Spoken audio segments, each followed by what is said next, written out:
तर प्रेक्षकांनो, ठरलं तर मग या मालिकेच्या येणाऱ्या भागात आपण एक जबरदस्त असा ट्विस्ट पाहणार आहोत. आता या सगळ्यामध्ये सायली प्रेग्नेंट आहे, परंतु ती आता स्वतःच डोकं चालवते, एक चुकीचा निर्णय घेते आणि अर्जुन सरांना बाळ नको आहे हे समजून ती एक विचित्र निर्णय घेत असतानाच तिला अर्जुन आणि कल्पनाने पाहिलेलं आहे. आणि आता त्यावेळी डॉक्टरांनी कल्पना अर्जुनला जे काही सत्य सांगितलंय ते एक वेगळंच आहे. तर आता नक्की सत्य काय सांगितलंय हे आपण या व्हिडिओमध्ये पाहणार आहोत. तर व्हिडिओ शेवटपर्यंत नक्की पहा. सायली इकडे आपल्या रूममध्ये आलेली आहे आणि ती विचार करत असते, नाही, मला आता अचानकपणे या सगळ्यामध्ये जो काही त्रास होतोय तो काही साधासुद्धा नाहीये. म्हणजे आता नक्कीच काहीतरी गडबड आहे. मी आधी डॉक्टरांकडे जाऊन कन्फर्म करू की डायरेक्ट आईंना जाऊन सांगू हे काही कळतच नाहीये. आत्ता सायली पूर्णपणे गोंधळून गेलेली आहे. आता ज्यावेळी सायली विचार करत असते तेव्हा आता तिला पुन्हा उलट्या व्हायला लागतात आणि आता तिच्या लक्षात आलंय की काहीतरी गडबड आहे. आणि त्यानंतर पुस्तक काढल्यावरती तिच्या लक्षात आलंय की काय झालं असेल, काय प्रॉब्लेम आहे. आणि त्यानंतर तिला कळलंय की बहुतेक आपण प्रेग्नेंट आहोत. आणि आता तिथे त्यानंतर चैतन्य आणि अर्जुन आलेले आहेत. आता सायली त्याबद्दल काहीतरी तिथे सांगणार असते, परंतु अर्जुन मात्र इतका चिडत तिकडे आलेला असतो की त्याला आता रागावलेलं पाहून सायलीला काहीच बोलायला मार्ग नाहीये. आणि सायली यामध्ये आता पूर्णपणे गडबडलेली आहे. ती म्हणते, काय झालं अर्जुन सर? त्यावरती चिडलेला अर्जुन आत्ता सांगायला लागतो. यावरती अर्जुन म्हणतो, काही नाही, जर त्या बाकीच्या बापांना बाळाचं प्लॅनिंगच करता येत नाहीये तर मग आता ते प्लॅनिंग तरी का करतात? यावरती सायली म्हणते, आत्ता झालंय तरी काय? यावरती मग आता अर्जुन सांगायला लागतो, काय झालंय म्हणजे हे सगळं जे काही चाललंय ना, आता जर का यांना बाळाला पोसता येत नाहीये ना तर त्यांनी बाळाला जन्मच का द्यावा, मला कळत नाहीये. सायली विचारते, तुम्ही कुणाबद्दल बोलताय? यावरती तो म्हणतो, कुणाबद्दल बोलणार? मी आता सचिनच्या बद्दल बोलतो आहे. त्यांनी हा सगळा प्रकार का केला? मी विचार करतोय की आपण जोपर्यंत या सगळ्यासाठी प्रिपेअर नाही होत तोपर्यंत आपण या सगळ्याचा विचार करायचा नाही. सायली, तुला माझं म्हणणं पडतंय ना? त्यानंतर सायली आता विचार करते, अरे देवा, मी तर अर्जुन सरांना हे सांगण्यासाठी निघाले होते की खरं तर मी प्रेग्नेंट आहे. पण त्यानंतर अर्जुन सर हे असं काही बोलतायत म्हटल्यावरती नाही, मी आता काहीच बोलणार नाही. आता सायली तिथे गप्प राहिलेली आहे. मग आता त्यानंतर अर्जुन चैतन्याला सांगतोय, अजिबात नाही, जर का आपल्याला त्या बाळाची व्यवस्थित जबाबदारी घेता येत नसेल तर त्याला या जगात हौस म्हणून आणून काय करायचे? आता माझा निर्णय हा पक्का झालेला आहे. मी या सगळ्यामध्ये आता जोपर्यंत बाळ सांभाळण्यासाठी सक्षम होत नाहीये तोपर्यंत मी कसलाही विचार करणार नाही, असं म्हणत अर्जुनने आत्ता ठाम निर्णय घेतलेला आहे. काही झालं तरी मला या सगळ्यामध्ये इतक्यात विचार करायचा नाहीये. सायली विचार करते, काय करू?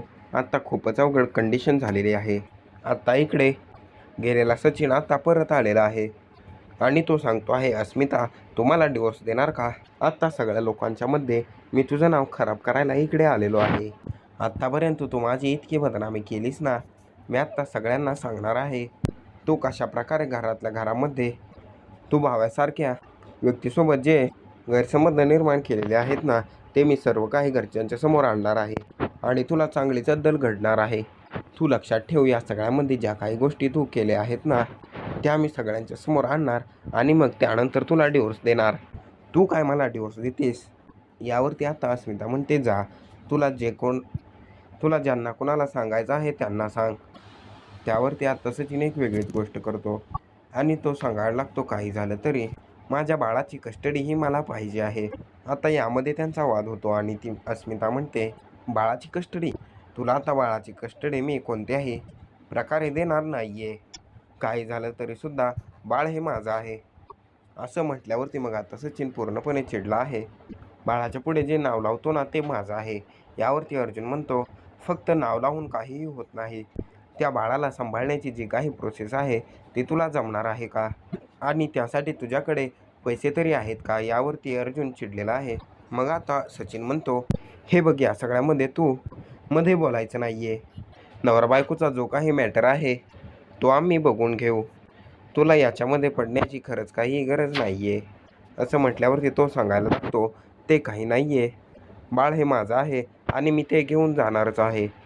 आणि मग आत्ता लगेचच अर्जुन सांगायला लागतो, काय चाललंय काय तुझं? आत्तापर्यंत अस्मितावरती आरोप करत होतास की बाळ माझं नाहीये, ते माझं असू शकत नाही, हे मला काही माहीत नाही आहे.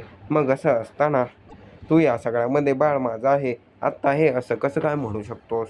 असं म्हटल्यावरती मग आत्ता तो सांगतो, ते काही नाही आहे. मला माझं बाळ पाहिजे म्हणजे पाहिजेच. आणि अस्मी तू बऱ्या बोलाने बाळ देतेस की नाही देतेस? यावरती अर्जुन म्हणतो, जा रे जा, तुला काय करायचं आहे ते कर. यावरती सचिन म्हणतो, डिवोर्स दिल्यावरती बाळ हे माझ्याजवळ राहील. मग तर आणि तरच तुला डिवोर्स मिळेल, नाहीतर अस्मिताला माझ्यासोबत राहावं लागेल.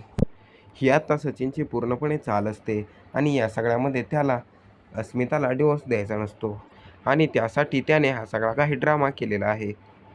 तो काय बाळाला सांभाळणार असतो, त्याची इतकी पात्रताही नसते. आता तो धमकी देऊन जातो आणि म्हणतो, जर का आता तुम्ही बाळ माझ्याजवळ देणार नसाल ना, तर बघा मी काय करतो. मी बाळाच्या कस्टडीसाठी कोर्टात जाईन. आता तिथे अस्मिता हतबल झालेली आहे.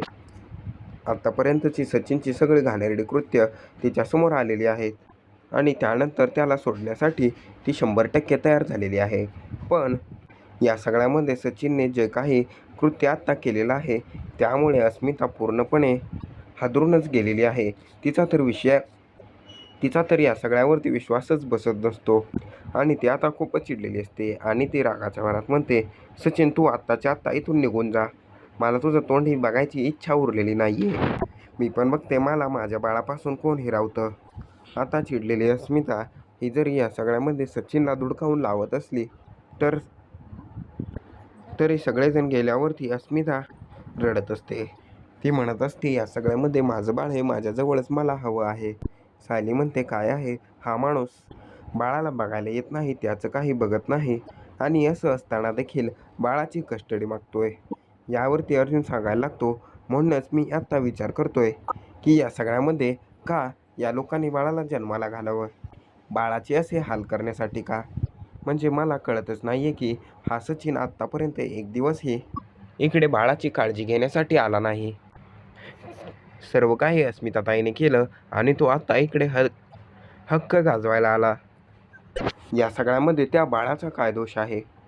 त्याला कळतही नाही की नक्की काय चाललंय आणि आपल्या आईबाबांमध्ये वाद होत आहेत. त्या बाळाचा दोष तरी काय? आणि जन्माला आल्यावरती त्याला आई किंवा बाबा यांच्यासोबत जगावं लागतं. मला या सगळ्या प्रकाराचा तिटकारा आला आहे. आता तिथे सायलीच्या लक्षात आले की अर्जुन सरांना याचा खूप राग आलेला आहे आणि त्यांना आपलं बाळ सांभाळणं या जगामध्ये आणणं फार कठीण जाणार आहे. त्यानंतर अस्मिता म्हणते, बरोबर आहे, खरंच मला माझ्या बाळाची चिंता वाटते. या सगळ्यामध्ये चूक त्याच्या बापाची आहे.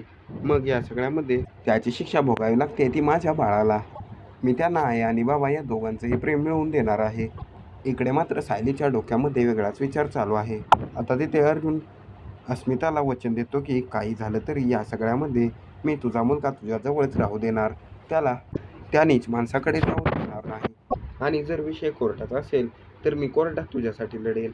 आणि तुला माहिती आहे ना, मी आत्तापर्यंत एकही केस हरलेलो नाही आहे आणि त्यामुळे तू चिंता करू नकोस. आता तिकडे सायलीच्या मनात जो काही विचार चालू आहे तो कोणालाच माहीत नसतो, कारण सायलीबद्दलची बातमी ही फक्त तिलाच माहिती असते. आता तिकडे सर्वच जण हे अस्मिताची काळजी घेण्यासाठी थांबलेले असतात आणि तिकडे सायली एकटीच असते. तिच्याशी बोलायला आणि तिच्यासोबत कोणीच नसतं.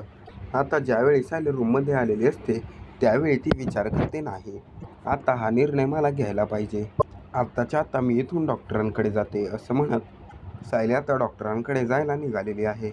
ज्यावेळेला ती जाण्यासाठी चाललेली असते त्याच वेळी खूप मोठा गोंधळ होणार असतो. घरामध्ये कोणालाच काही माहीत नसतं आणि या सगळ्यामध्ये सायली आता जायला निघालेली असते.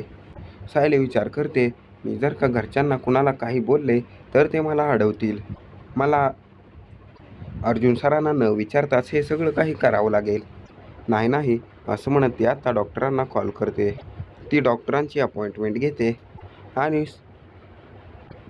डॉक्टरांकडे जाण्यास निघते. आता घरातले सगळेजण सायलीला शोधत आहेत. सायली कुठे गेली, कुठे सापडत नाहीये, तिला शोधायलाच हवं. मग आता त्यानंतर सायली ही दवाखान्यामध्ये पोहोचलेली असते, परंतु घरातील कोणालाच काही माहीत नसतं. तर मग आता त्यानंतर सायली पुढे नक्की काय करणार आणि अर्जुन सायलीला हे सगळं करण्यापासून थांबवणार का आणि सायलीचा शोध कसा घेणार हे आपण येणाऱ्या भागातच पाहणार आहोत.